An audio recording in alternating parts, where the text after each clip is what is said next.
হয়ে গেল স্বদেশী। এ বাবা অটল বিহারীর বাড়ি হলো পাকিস্তান, ইন্ডিয়াতে এসে হয়ে গেল স্বদেশী। জ্যোতিবাবু বুদ্ধবাবুর বাড়ি হলো বাংলাদেশ, ইন্ডিয়াতে এসে হয়ে গেল স্বদেশী। হলো না? প্রণববাবুর বাড়ি হলো বাংলাদেশ, ইন্ডিয়াতে এসে হয়ে গেল স্বদেশী। অধীর বাবুর বাড়ি হলো বাংলাদেশ, ভারতে এসে হয়ে গেল স্বদেশী। আর আমরা ইন্ডিয়াতে জন্ম নিয়ে আমরাই নাকি বিদেশি। সিঙ্গলার ভিতরে আলু কি করে ঢুকলো বাবা? বোঝা হয়ে গেছে? সিঙ্গলার ভিতরে আলু ঢুকলো কি করে? আজকে তারা ইসলামকে মিটিয়ে দিতে চায়। পৃথিবীর কারো বাপের ক্ষমতা নাই ইসলাম এবং কোরআনকে মিটিয়ে দিতে পারে। প্যারা নবীকে আবু জেহেল বলেছিল মুহাম্মদের বংশ নির্বংশ করে দিব, তার অস্তিত্ব থুব না। আল্লাহ বললেন নবী আপনি কোনো রকম চিন্তা করবেন না, কোনো টেনশন করবেন না। ওগো নবী, যারা আপনাকে বংশ নির্বংশ করে দিতে চায়, যারা আপনাকে ধ্বংস করে দিতে চায়, আমি আল্লাহ তাদেরকে নির্বংশ করে দিব। তাদের নাম নেওয়ার মতন কেউ থাকবে না। বলুন তো মুসলমান, আজকে পৃথিবীর জমিনে ইহুদি নাসারা খ্রিস্টান জৈন বুদ্ধ ডোম ডকুল বুচি মেথুর ভাক্তি কলভিল বুচি মুন্ডা যত জাতি ধর্ম আছে বাবা, কিন্তু কেউ কিন্তু আবু জেহেলের নাম কিন্তু রাখে না। রাখে? জোরবন রাখে? কেন বলেন দেখেনি?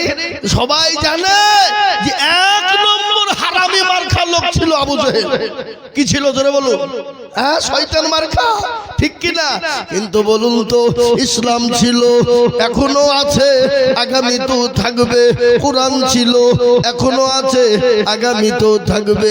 ইনশাআল্লাহ কোরআনকে কেউ শেষ করতে পারবে না।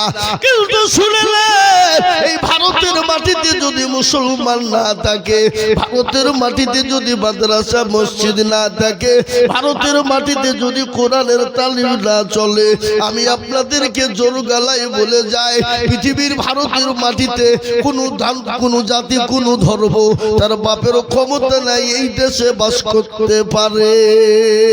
এখনো আমার আল্লাহ এই কোরআনের বদলায়, আমার আল্লাহ এই কোরআনের মহাব্বতে, আমার আল্লাহ এই কোরআনের বদলায় আল্লাহকে এখনো ভারতের মাটিকে টিকিয়ে রেখেছে।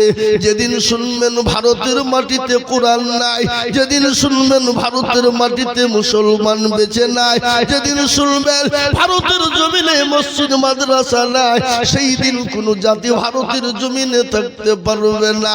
তাই আমি বলবো, কোরআনের বিরোধিতা যারাই করেছে আল্লাহ তাদেরকে দুনিয়ার জমিন থেকে ধ্বংস করে দিয়েছে।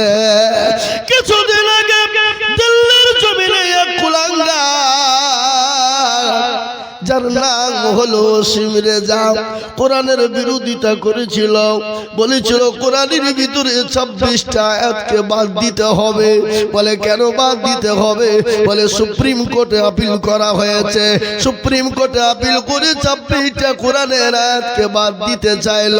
সুপ্রিম কোর্টে উলামায়ে কেরামরা গেলেন, গিয়ে বললেন কোরআনের ভিতরে 26টা আয়াত তো দূরের কথা, একটা আয়াত লড়চড় করা যাবে না, একটা এত লড়চড় হতে পারে না। যদি একটা ভুল যদি কোরআনের ভিতরে কেউ দেখিয়ে দিতে পারে, আমরা মুসলমানরা নিজেরাই কোরআন রাখবো না। তাদেরকে বলা হলো, ইওর অনার, আজকে ভারতের মাটিতে কোরআনের ভুল ধরতে গেছেন, আপনি বলুন তো এই পৃথিবীর স্রষ্টাকে, এই জমিনের স্রষ্টাকে, এই আসমানের মালিককে? বলে একজন, তিনি কে? তিনি হলেন আল্লাহ। যে আল্লাহ এত বড় আসমান জমিন তৈরি করতে কোনো ভুল হয় না, সে আল্লাহ কোরআন বানিয়েছে, সে আল্লাহ কোরআন অবতীর্ণ করেছে, সে কোরআনের মধ্যে ভুল কি করে থাকতে পারে? সুপ্রিম কোর্ট বলল না না না, এ কোরআনে ভুল হতে পারে না, ভুল থাকতে পারে না।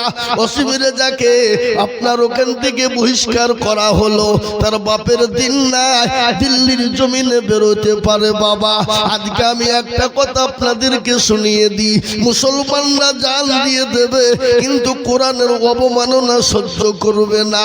মুসলমানরা জীবন দিয়ে দেবে।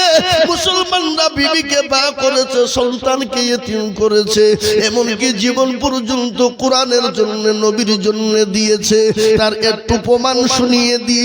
আল্লাহ নবীর একজন সাহাবা, তার নাম